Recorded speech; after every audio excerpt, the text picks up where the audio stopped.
Video Munger university में जो भी बच्चे पार्ट थर्ड में पढ़ते हैं और जिनका हिस्ट्री ऑनर्स है उन लोगों के लिए यह वीडियो इंपॉर्टेंट होने वाली है। इस वीडियो में हम बात करेंगे पेपर 6 का। पेपर 6 का आप लोगों को जो सब्जेक्टिव सजेशन दिया गया था उसी में एक क्वेश्चन आप लोगों को और हल करके दिया जा रहा है, तो उसी के बारे में डिस्कस करेंगे। Munger university part third history honours paper 6 का सब्जेक्टिव का सजेशन क्या आंसर। तो चलिए वीडियो शुरू करते हैं। तो देख लीजिए, आप लोगों का एक क्वेश्चन मैंने सजेस्ट किया था, भारत सरकार अधिनियम 1919 की विशेषताओं का वर्णन करें। ये आप लोग का क्वेश्चन था। तो देख लीजिए उत्तर आप लोगों को किस प्रकार लिखना है। तो पहला लाइन आप लोगों को छोड़ देना है, जैसा कि मैंने बताया ताकि आप लोग का टाइम बच सके। और पहले तो आप 1/4 पार लीजिएगा, जैसे पारते देख लीजिए ये बीचों बीच कर लीजिए, फिर इसको 4 भाग में बांट दिया। और ये मैं एक्स्ट्रा बांट देता हूँ क्योंकि मुझे आसानी होता है लिखने में।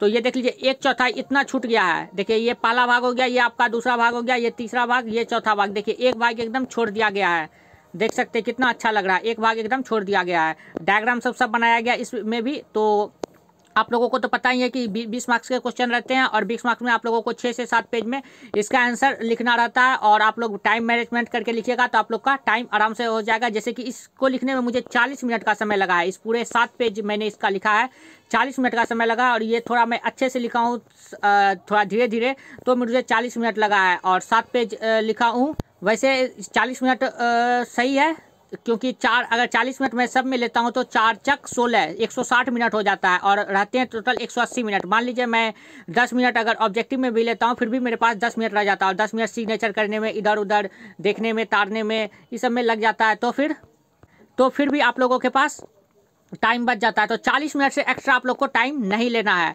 इससे अधिक लीजिएगा तो फिर गड़बड़ा जाएगा आप लोग का। वैसे भी मैंने 7 पेज लिखा, अगर 6 पेज लिखता तो वो कम ही टाइम में हो जाता, 35 मिनट में ही हो जाता।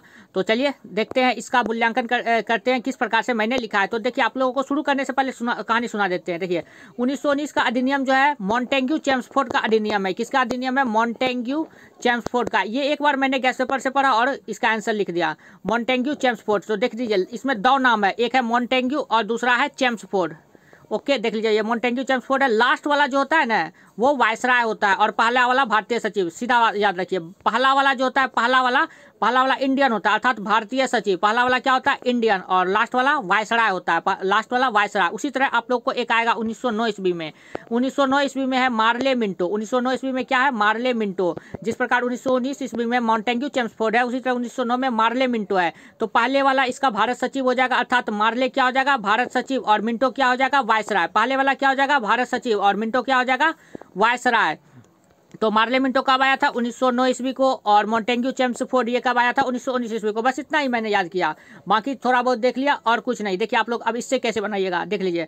सन 1919 ईस्वी में भारत सरकार ने मॉन्टेग्यू चेम्सफोर्ड सुधार अधिनियम पारित किया। ये तो आप खुद लिख सकते हैं, बस आप लोग को पता रहना चाहिए मॉन्टेग्यू चेम्सफोर्ड अधिनियम 1919 में आया और मार्ले मिंटो सुधार अधिनियम 1909 ईस्वी में आया। और आगे देखिए, इस अधिनियम के अनुसार चेम्सफोर्ड भारतीय सचिव तथा मॉन्टेग्यू वायसराय थे। वही बात मैंने फिर से दोहरा दिया। इस अधिनियम के पारित होने के कारण निम्नलिखित थे। अब देखिए ये डायग्राम बना के मैंने अपना टाइम बचा लिया है। देख लीजिए यहाँ पर लिख दिया 1919 ईस्वी के अधिनियम के कारण क्या क्या कारण थे।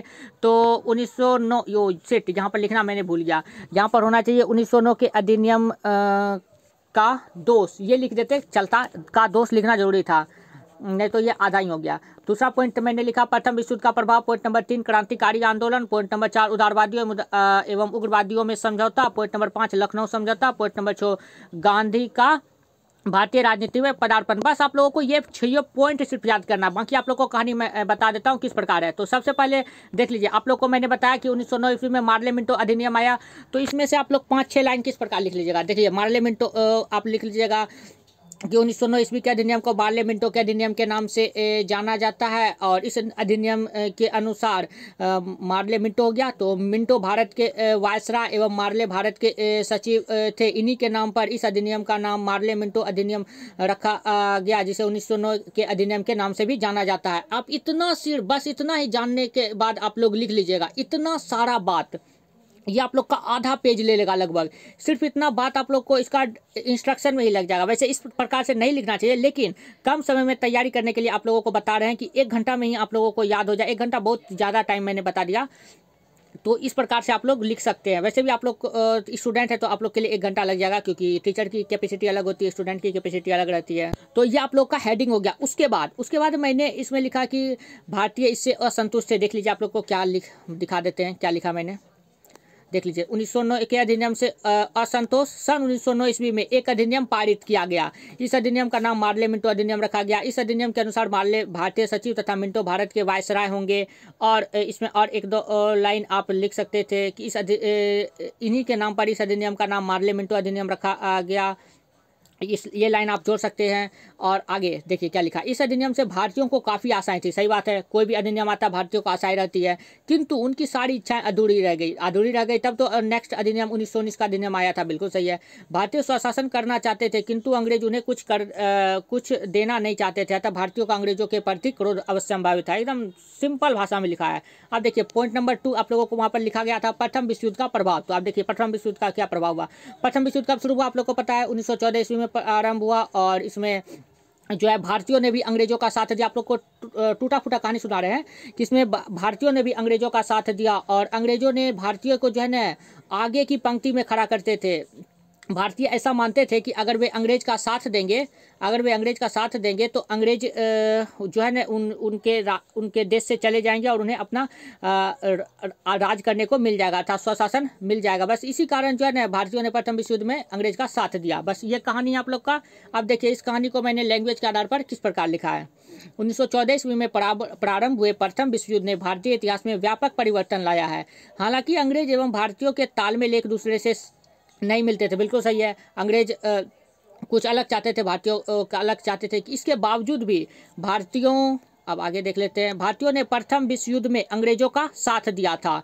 वैसे इसका पीडीएफ आप लोगों को टेलीग्राम चैनल पर मिल जाएगा। इसका पीडीएफ आप लोगों को टेलीग्राम चैनल पर 30 दिसंबर 2022 को 4 बजे सुबह से लेकर 5 बजे सुबह तक किसी भी टाइम अपलोड कर दिया जाएगा, क्योंकि पीडीएफ अभी बनने के लिए दिया गया है। अगर आप लोग को अभी पीडीएफ प्रोवाइड करा दिया जाएगा तो 200 से 300 MB में ये पीडीएफ जाएगा। तो इसलिए MB को छोटा करने के लिए टाइम का लगता है, इसलिए आप लोगों को वो सुबह में प्रोवाइड कर दिया जाएगा, जो कि 10 MB से भी कम में रहेगा, ताकि आप लोग का डाउनलोड भी आराम से हो जाएगा और आप लोग पढ़ लें। तो आप लोग वीडियो के जरिए से आप लोग को बता रहे हैं क्या क्या आप लोग के लिए इसमें है। तो आप देखते हैं क्या है। प्रथम विश्व युद्ध में अंग्रेजों का साथ दिया तथा विभिन्न मोर्चों पर आगे रहे। अंग्रेजों ने यह घोषणा की कि वे प्रजातंत्र की रक्षा के लिए युद्ध कर रहे हैं। एक दो लाइन आप खुद से भी जोड़ सकते हैं जो आपको अच्छा लगता है। अतः भारतीयों ने उनका साथ दिया तथा उनमें भी प्रजातांत्रिक भावनाएं जागृत हुई। और आप लोग इसमें यह भी लिख सकते हैं कि भारतीयों को वे अपने युद्ध में आगे की पंक्ति में रखते थे, जिससे कई भारतीयों की मौतें हो गई थी। भारतीयों को ऐसा लगता था कि इस युद्ध के बाद अंग्रेज उन्हें स्वशासन प्रदान करेंगे, किंतु ऐसा कुछ नहीं हुआ, जिसके परिणाम स्वरूप भारतीय अंग्रेजों से क्षुब्ध हो गए। अब देखिए पॉइंट नंबर 3 सिर्फ आपको पॉइंट याद रखना है, क्रांतिकारी आंदोलन।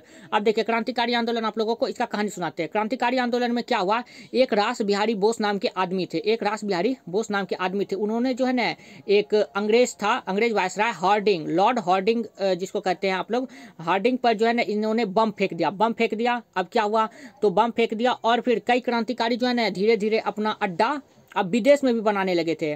विदेश में भी अपना शाखा बनाने लगे थे और विदेश से ही देश में आंदोलन को कंट्रोल कर रहे थे। बस इतना ही कहानी है क्रांतिकारी आंदोलन में।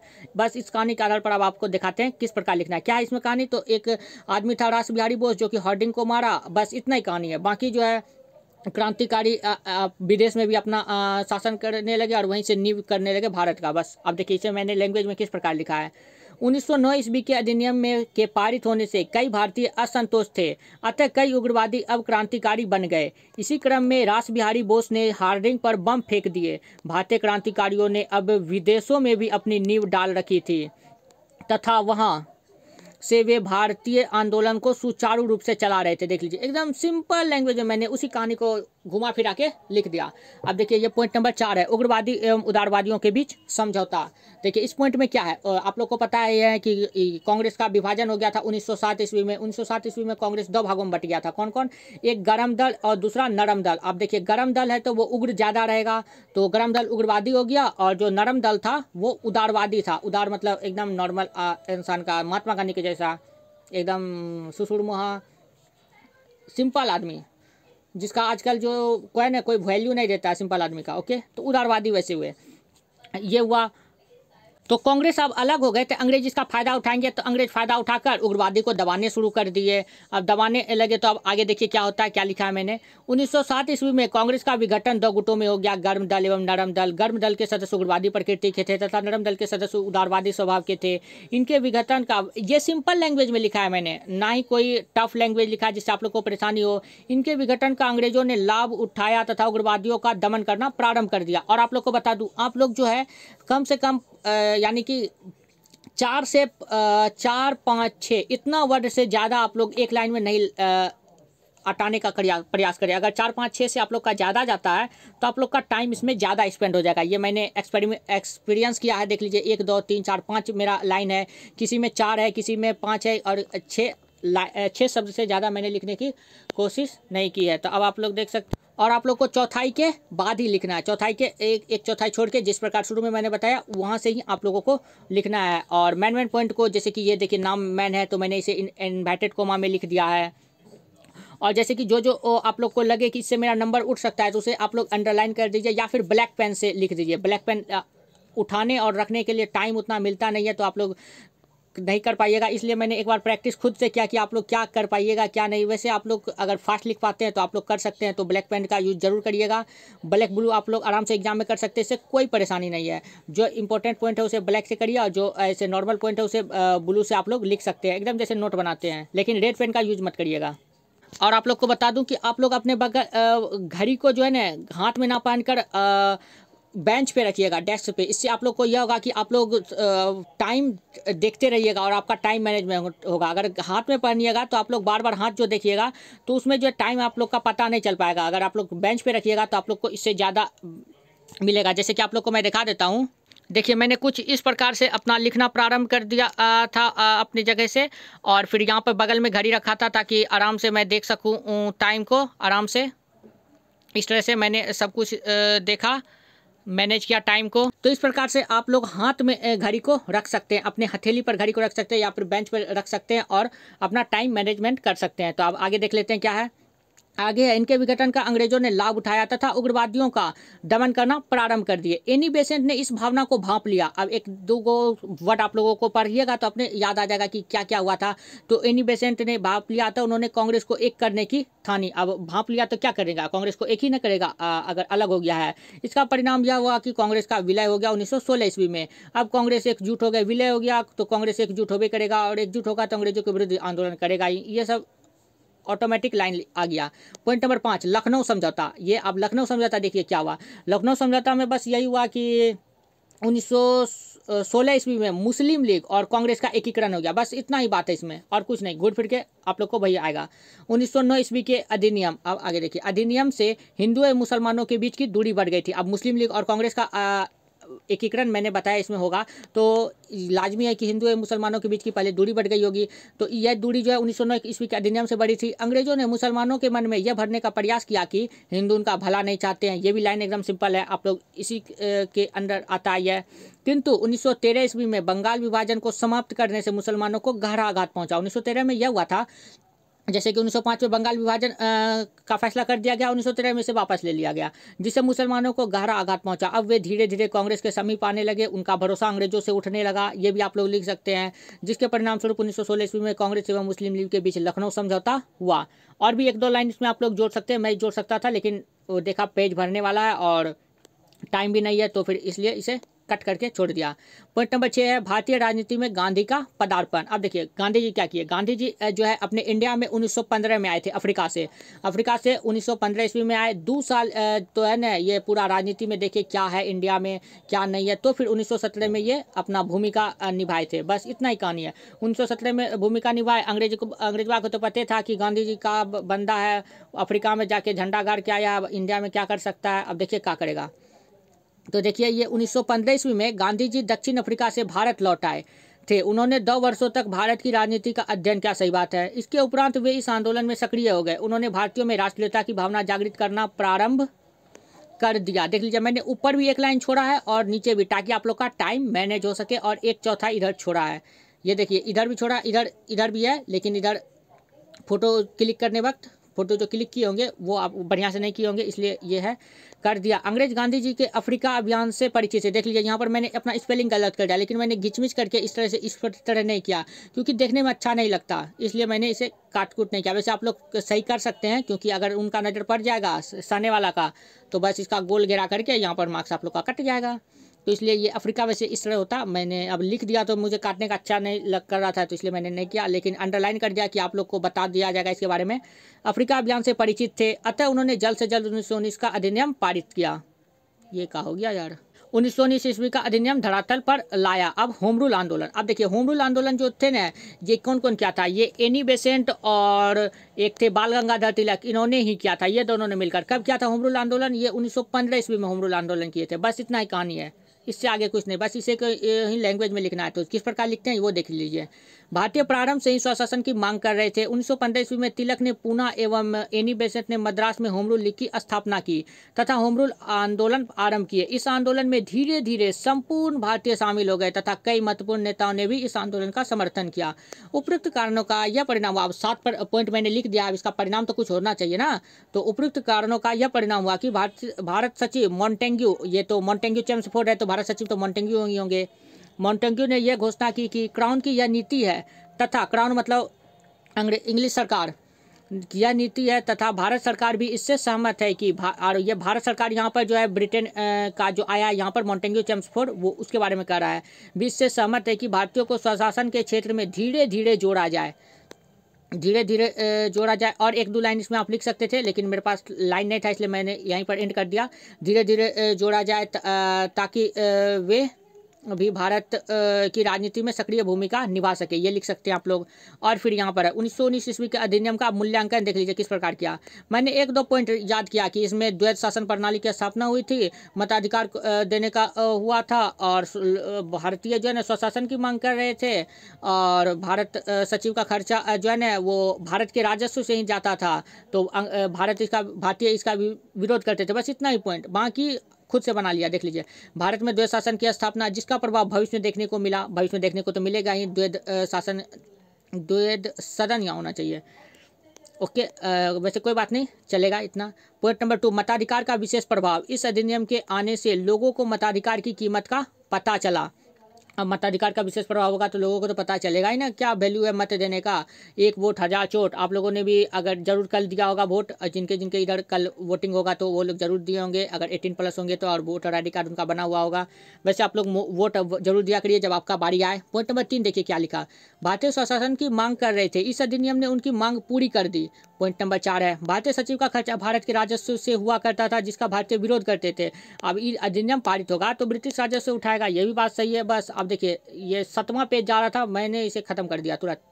क्या कैसे खत्म किया, हालांकि इस अधिनियम के गुण के विपरीत अधिक हानियां थी। बिल्कुल सही, 1919 का अधिनियम भी सक्सेसफुल नहीं रहा, गुण से अधिक इसमें हानियां आई थी, जिस पर एनी बेसेंट ने कटाक्ष के रूप में कहा है कि 1919 ईस्वी के अधिनियम का अंग्रेजों द्वारा पारित करना तथा भारतीयों द्वारा इसे स्वीकार करना दोनों ही एक दूसरे के विरोधाभास है। बस ये लाइन कंप्लीट, बस इतना अगर आप लोग लिखते हैं, और अगर टीचर अच्छे से पढ़ते हैं, और सिर्फ वैसे तो टीचर जल्दी पढ़ते नहीं हैं, वो क्या करेंगे, वो इस प्रकार से पढ़ना आप लोगों के देखेंगे। सबसे पहले ओ अच्छा इस प्रकार बनाया है, ये डायग्राम बनाया है, चलो इसको और आगे देखते हैं।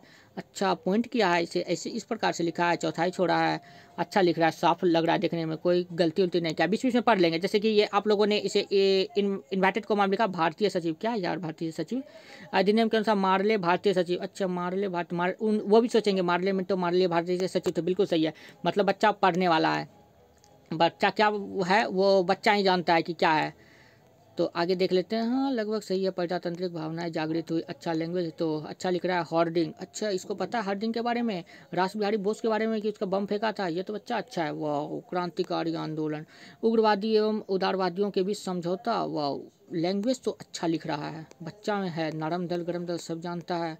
1916 ईस्वी में, वो पूरा पढ़ते नहीं है, बस एकदम ऊपर ऊपर देख लेते हैं। लखनऊ समझौता 1919 का में आया। लखनऊ समझौता कब हुआ, ये जी लिखा है, हाँ 1916 ईस्वी में हुआ, ये तो सारा बात लिखा है, ये बच्चा मस्त है, अच्छा है। भारतीय राजनीति में गांधी का पदार्पण हुआ, इसका गुण, अब गुण भी तो देखते हैं क्या बच्चे ने लिखा है। होम रूल आंदोलन, यह परिणाम हुआ, अरे वाह इसका तो मूल्यांकन ये कर दिया है, वाह बच्चे को दे दिया जाए। चलिए 15 नंबर दे देते इस बच्चे को, इस बच्चे ने अच्छे से लिखा है, इस बच्चे को 15 नंबर दे दिया जाए। 15 नंबर आप लोग पास कर गए, जाइए। 15 चौक 60 और फिर आप लोग का ऑब्जेक्टिव सही होगा तो 80 मार्क्स आ जाएगा, जाइए। तो इस वीडियो में इतना ही जानकारी देनी थी। और भी कोई अपडेट आती है या फिर आती है तो आप लोग को टेलीग्राम चैनल पर अपडेट कर दी जाएगी। आप लोग टेलीग्राम चैनल से जरूर ज्वाइन हो, जिसका लिंक आप लोग को डिस्क्रिप्शन में दिया गया है। इसका पीडीएफ आप लोग को टेलीग्राम चैनल पर प्रोवाइड करा दिया जाएगा वैसे। तो चलिए मिलते हैं नेक्स्ट वीडियो में। वीडियो देखने के लिए बहुत बहुत धन्यवाद। Thank you.